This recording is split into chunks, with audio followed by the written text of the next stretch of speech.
എന്താ വേണ്ടേ? ഒരു കോഫി വേണം. കോഫി. ചക്കപ്പഴത്തിന് മണമുണ്ടോ? ഒരു കോഫി തരാം. മണം കിട്ടുന്നുണ്ട് ചക്കപ്പഴത്തിന്റെ? ഇല്ല. കോഫി അല്ലേ? അപ്പൊ എനിക്കൊരു ചായ. ആ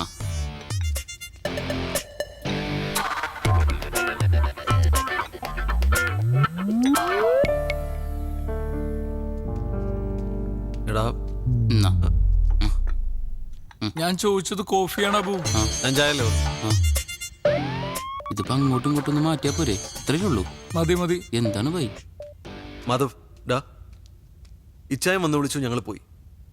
അത് ഇത്ര വലിയ ഇഷ്യൂ ആക്കേണ്ട കാര്യമൊന്നുമില്ല. ആര് ഇഷ്യൂ ആക്കി? അത് നിങ്ങളുടെ പേഴ്സണൽ ആയിട്ടുള്ള കാര്യമാണ്. അത് നമ്മളെ ബാധിക്കുന്നില്ല. എടാ പ്രിയ, ഇത് ഇത്ര ഇമോഷണൽ ആയിട്ട് ഡീൽ ചെയ്തുകൊണ്ടാണ് സംഗതി ഇത്ര വഷളായത്. അന്നേം ഡീൽ ചെയ്തത് വളരെ ഇമ്മച്ചുവേർഡായിട്ട് എനിക്ക് തോന്നിയത്. ഓഹോ, തർക്കിക്കാൻ ഞാനില്ല. എനിക്കും തർക്കിക്കാൻ ഒരു താല്പര്യമില്ല. ആ പ്ലാവ് ഞാനും കുറിച്ചേക്കാം, അപ്പൊ പ്രശ്നം തീർന്നല്ലോ. അതായിരിക്കും രണ്ടു കൂട്ടർക്കും നല്ലത്. അതല്ല മാധവ് നല്ലത്. അത് മുറിക്കണ്ട, അത് അങ്ങനെ തന്നെ നിൽക്കട്ടെ എന്ന് പറയുന്നതാണ് നല്ലത്. തത്വമൊക്കെ പറയാൻ ഭയങ്കര എളുപ്പമാണ് ചെറിയ. അനുഭവത്തിൽ വരുമ്പോ നമ്മളൊക്കെ പഠിക്കുള്ളൂ. ആ ആയിക്കോട്ടെ, ഏതായാലും രണ്ടല്ലേ പറ്റിയുള്ള തർക്കം വേണ്ട, അതങ്ങ് മുറിച്ചേക്കാം. ആ ദേ നിങ്ങൾ രണ്ടാളും ജയമോ സാറെ വിളിക്കുന്നുണ്ട്, പെട്ടെന്ന് ചെല്ലാൻ പറഞ്ഞു. സർ ആ ഗുഡ് മോർണിംഗ്.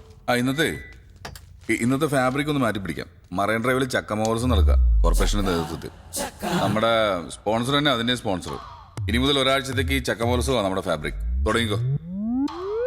ചക്കയാ സർ? ചക്ക വേണ്ട സർ. സാർ നമുക്കൊരു മാങ്ങ വല്ലതും പിടിക്കാം. മാങ്ങയില്ലെങ്കിൽ കുഴപ്പമില്ല, വല്ല തേങ്ങ. ചക്കപ്പഴത്തിന് പകരം തേങ്ങപ്പഴം. ആ ഞാൻ എന്റെ സ്പോൺസർ പറഞ്ഞതിന്റെ അപ്പുറം വേറെ ഒന്നും ചെയ്യില്ല. സാർ ഈ ചക്കക്കുരു ഭയങ്കര ചീപ്പ് ഫാബ്രിക് ആണ് സാർ. ഞാൻ നിങ്ങളോട് ചക്ക വിഴുങ്ങാനല്ലോ പറഞ്ഞത്, പരിപാടി അവതരിക്കാനല്ലേ പറഞ്ഞത്. ചെല് ഫുൾ ഡീറ്റെയിൽസ് ഉണ്ട്, പോയി പ്ലാൻ ചെയ്യും. മധുരം കട്ട. സാറിന് ചക്കയുടെ മണം കിട്ടുന്നുണ്ടോ? എനിക്കും കിട്ടി. എനിക്ക് മണത്തോ?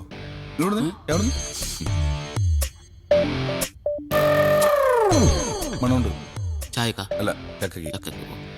Good morning Kochi. നിങ്ങളുടെ ഏവരുടെയും പ്രിയപ്പെട്ട ഷോ ആയ ഹലോ FM-ന്റെ ഹലോ നമസ്തയിലേക്ക് എല്ലാവരെയും സ്വാഗതം ചെയ്യുന്നു. നിങ്ങളുടെ favourite Jerry, most favourite RJ Madhav, എന്റെ എല്ലാ പ്രിയപ്പെട്ട ലിസണേഴ്സിനെയും ഹലോ നമസ്തയിലേക്ക് ഒരു തവണ കൂടി സ്വാഗതം ചെയ്യുന്നു. ഇന്ന് ഞങ്ങൾ നിങ്ങളെ കൂട്ടിക്കൊണ്ടുപോകാൻ പോകുന്നത് വളരെ രസകരമായ ഒരു സ്ഥലത്തേക്കാണ്.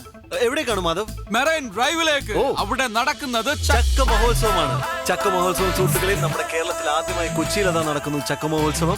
ചക്കയെ പറ്റി പറയുകയാണെങ്കിൽ ചക്ക മലയാളികളുടെ ഇഷ്ട വിഭവമാണ്. ചക്കയട, ചക്ക പായസം, ചക്ക അവിയൽ, ചക്ക വരട്ടിയത്, ചക്കത്തോരൻ, ചക്ക പുഴുക്ക്, ഇങ്ങനെ ഒരുപാട് രസകരമായ വിഭവങ്ങൾ നമ്മൾ ചക്കയിൽ നിന്നുണ്ടാക്കുന്നു. അതേപോലെ പറയാൻ വിട്ടുപോയ മറ്റൊരു കാര്യമുണ്ട്. മാധവന്റെ വൈഫ് പ്രിയ വളരെ നല്ലൊരു ബേക്കറാണ്. അവർ വളരെ നന്നായിട്ട് ചക്ക കേക്ക് ഉണ്ടാക്കുന്നതാണ്. അതെ, ബേക്കർ ആവുക എന്നുള്ളതും ചക്ക കൊണ്ട് കേക്ക് ഉണ്ടാക്കുക എന്നുള്ളതും അതൊരു ക്വാളിറ്റിയാണ്. ഒരുപക്ഷെ അത് കഴിക്കാനുള്ള ഭാഗ്യം എന്റെ പ്രിയപ്പെട്ട സുഹൃത്തിന് ഉണ്ടായിട്ടുണ്ടാവില്ല. നമുക്ക് മാറ്ററിലേക്ക് തിരികെ വരാം. ചക്ക മഹോത്സവം. അതിനോടനുബന്ധിച്ച് ഞാൻ ഏവരോടും റിക്വസ്റ്റ് ചെയ്യാണ്, എല്ലാവരുടെയും വീട്ടിലൊരു ഒരു ചക്കക്കുരു നടുക. അതൊരു പ്ലാവാകട്ടെ, കേരളം ഒരു പ്ലാവളമാകട്ടെ. ചക്കക്കുരു നടുന്നതിന് മുമ്പ് നിങ്ങൾ ഒരു കാര്യം ആലോചിക്കുക. ചക്കക്കുരു കുഴിച്ചിട്ട് അത് വലുതായി ഒരു പ്ലാവാകുമ്പോൾ ഒരു കാരണവശാലും നിങ്ങളുടെ അയൽവാസി ബുദ്ധിമുട്ടരുത്. അദ്ദേഹത്തിന്റെ ജീവിതം ഒരിക്കലും നിങ്ങൾ താറുമാറാക്കരുത് എന്ന് പറയാൻ പാടില്ല. ഒരു തെറ്റായ പ്രയോഗമാണ്, അതങ്ങനെ പറയാൻ പാടില്ല. അതിലേക്ക് നമുക്ക് പിന്നീട് കടക്കാം. പ്ലാവിലെ നമ്മൾ നൊസ്റ്റാൾജിയാണ്. പ്ലാവിലുണ്ട് കുമ്പിള് കുത്തി കഞ്ഞി കുടിക്കാത്തവരെ ആരുണ്ട് സുഹൃത്തുക്കളെ? അതേപോലെ തന്നെ നമുക്ക് എല്ലാവർക്കും അറിയാം, ചെറുപ്പത്തിൽ നമുക്ക് നമ്മുടെ അച്ഛനപ്പന്മാര് തൊപ്പി ഉണ്ടാക്കി, പ്ലാവിനോണ്ട് തൊപ്പി ഉണ്ടാക്കി നമ്മുടെ പോലീസുകാരാക്കിയിട്ടുണ്ട്. നിങ്ങളുടെ പ്ലാവ് മുഖേന അയൽവാസിക്ക് ബുദ്ധിമുട്ടുണ്ടാവുകയാണെങ്കിൽ തീർച്ചയായിട്ടും പോലീസ് ഇടപെടുക തന്നെ ചെയ്യും. അത് പറയുകയാണെങ്കിൽ അത് ക്ഷുദ്രന്മാരുടെയും വിവരദോഷികളുടെയും ഭാഷ മാത്രമാണ്. മാത്രമല്ല ഞാൻ ഓർമ്മിപ്പിക്കുന്നു, പോലീസുകാർ മരം വെട്ടുകാരല്ല. അതുപോലെ തന്നെ പോലീസുകാരെ ഭയന്ന് ആരും ഇതുവരെ മരമോ മരത്തിന്റെ കൊമ്പോ വെട്ടാറില്ല മാധവ്. എന്റെ അയൽവാസി ഒരു പ്ലാവ് നടുകയും അത് മുഖേന എന്റെ ജീവിതത്തിനെയോ അല്ലെങ്കിൽ എന്റെ വീടിനെയോ ഏതെങ്കിലും തരത്തിൽ ബാധിക്കുകയാണെങ്കിൽ തീർച്ചയായിട്ടും പോലീസ് ഇടപെടുകയും ആ പ്ലാവ് മുറിച്ചു മാറ്റുകയും ചെയ്യും. ചെറിയ നമുക്കൊരു സോങ്ങിലേക്ക് കിടക്കാം. Madhav, take it from me. എന്റെ പ്ലാവല്ല, അതിന്റെ കൊമ്പ് പോയിട്ട് ചില്ല പോലും വെട്ടാൻ ഞാൻ സമ്മതിക്കില്ല. അത് മുറിക്കാൻ പറ്റുമോ ഇല്ലയോ എന്ന് നിനക്ക് ഞാൻ കാണിച്ചു തരും. എടാ, നിന്നെ പോലൊരു കിഴങ്ങനെ ഫ്രണ്ടാക്കി എന്നെ പറഞ്ഞാൽ മതി. ഞാനില്ലെങ്കിൽ ഷോ നടക്കില്ലായിരുന്നു. നീയാടാ കിഴങ്ങൻ. ഞാനില്ലേ കാണാറുണ്ട്. എന്ത് കാണാനടാ? നീ എന്തുണ്ടാക്കി?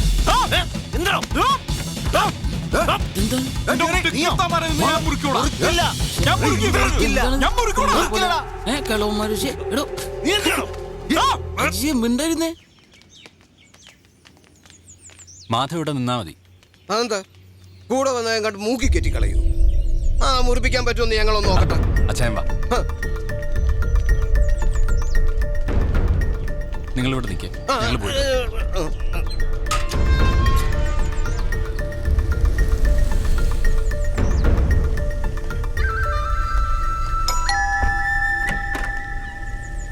ഞങ്ങൾ കമ്മിറ്റി കൂട്ടിയിട്ട് നേരിട്ട് വരുന്ന വഴിയാ. ആഹാ. ഇരിക്കൂ.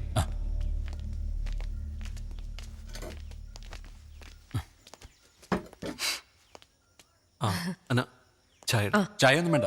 അതുമല്ല, അയൽപക്കക്കാരുടെ മുമ്പിൽ ആകെ അങ്ങ് പൊട്ടയായിരിക്കുമല്ലേ. ആ മനപ്രയാസത്തിനിടയിൽ അന്നോ ചായ. മിസ്റ്റർ ജെറീബ്, ഈ കോളനിയിൽ ഇങ്ങനൊരു ഇഷ്യൂ ആദ്യമായിട്ടാ. ഒത്തുതീർപ്പിന് വന്ന ആളെ ഭാഗം പറയാൻ പാടില്ല.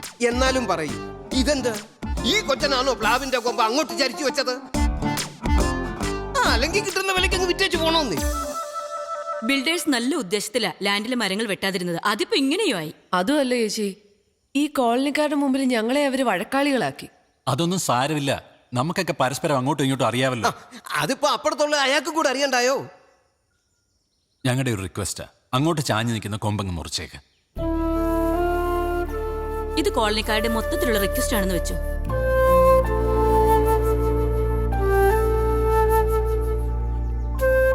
ഒരുത്തനെയും പേടിച്ചിട്ടൊന്നുമല്ല, നിങ്ങളോട് റെസ്പെക്ട് ഉണ്ടല്ലോ. മുറിച്ചേക്കാം, കൊമ്പല്ല മരം തന്നെ മുറിച്ചേക്കാം. Thank you Jerry, thank U.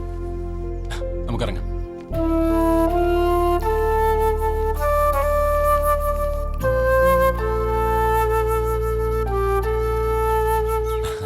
പുള്ളിയൊക്കെ സമ്മതിച്ചിട്ടുണ്ട്.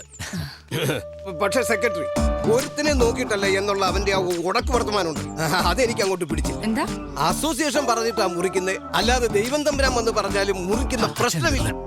എനിക്ക് ഒരുത്തൻ ഔദാര്യം വേണ്ട. ഞാൻ ഞാൻ എന്റെ മര്യാദയുടെ പുറത്താണ് നിങ്ങൾക്ക് പരാതിയെന്ന്. അല്ലാണ്ട് ഇത് വെട്ടിപ്പൊളിച്ചുകളയാൻ എനിക്കറിയാൻ വളഞ്ഞിട്ടുള്ള. ഇതൊക്കെ കണ്ടോ? ഇതൊക്കെ എത്ര കാലം വെച്ചിട്ടാ സഹിക്കുക? പിന്നല്ല, ശരി. അവളതെല്ലാം കൂടി ഇങ്ങോട്ട് വലിച്ചെറിയുന്നു. അവിടെ ഞാൻ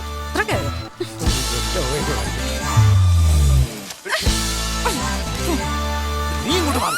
സെക്രട്ടറി, ഇപ്പൊ ഞാൻ പറഞ്ഞ വാക്ക് അങ്ങ് പിൻവലിക്കുക.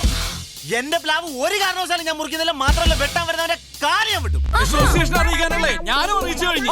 ഇനി ഞാൻ എന്റെ വഴിയോ കൂടാ. നിങ്ങൾ എന്തു വേണേ ചെയ്തു, എങ്ങനെ വേണേ ചെയ്തു, പക്ഷെ പ്രശ്നം ഉണ്ടായ അസോസിയേഷൻ ഇടപെടും. ഓ, ഈ വെട്ടുകുത്തും കലഹമൊക്കെ ഉണ്ടാകുന്നതിനെക്കാട്ടും നല്ലത് എത്രയും പെട്ടെന്ന് കിട്ടുന്ന വിലക്ക് ഇതൊക്കെ വിൽക്കുന്നത്. ഞാൻ പറഞ്ഞേ, എല്ലാവരും വീട്ടിൽ പോകണം. എല്ലാരോടും എന്റെ തലേക്ക് എന്തിനാ? ഹലോ, ജമോൻ സാറല്ലേ? ആണെന്നാണ് എല്ലാവരും പറയുന്നത്. എടാ, നീയൊക്കെ കാരണം ആ സ്പോൺസർ ആകെ വയലന്റ് ആയിട്ടിരിക്കുക. അറിയോ, ഈ ഷോ അബ്രപ്റ്റ് ആയിട്ട് നിർത്തിയാണ്. എന്താ സ്പോൺസേഴ്സിനോട് പറഞ്ഞേക്ക് ജെറി ഹലോ എഫും വിട്ടെന്ന് എന്റെ റെസിഗ്നേഷൻ സാറിന് മെല്ലെ ഞാൻ അവിടെ നിൽക്കുന്നില്ല. ഇവന്റെ കൂടെ ഇനി ആര് വർക്ക് ചെയ്യാനാ? എടാ മക്കളെ, ചേട്ടനൊന്ന് പറയട്ടടാ. നിന്റെ ഒപ്പം ഇനി ആര് വർക്ക് ചെയ്യൂടാ? അയ്യോ, ഞാൻ ജിഞ്ചറി പോടാ. ഞാൻ ഓറഞ്ച് പോടാ. നിന്റെ ഓറഞ്ച് പുളിക്കും. നിന്റെ ചിഞ്ചർ കൈക്കൂടാ. ഒരു കാരണവശാലും ഇവർക്ക് വിട്ടുകൊടുക്കാൻ പിന്നെ അറിയില്ലെന്നെ. എന്താ നീ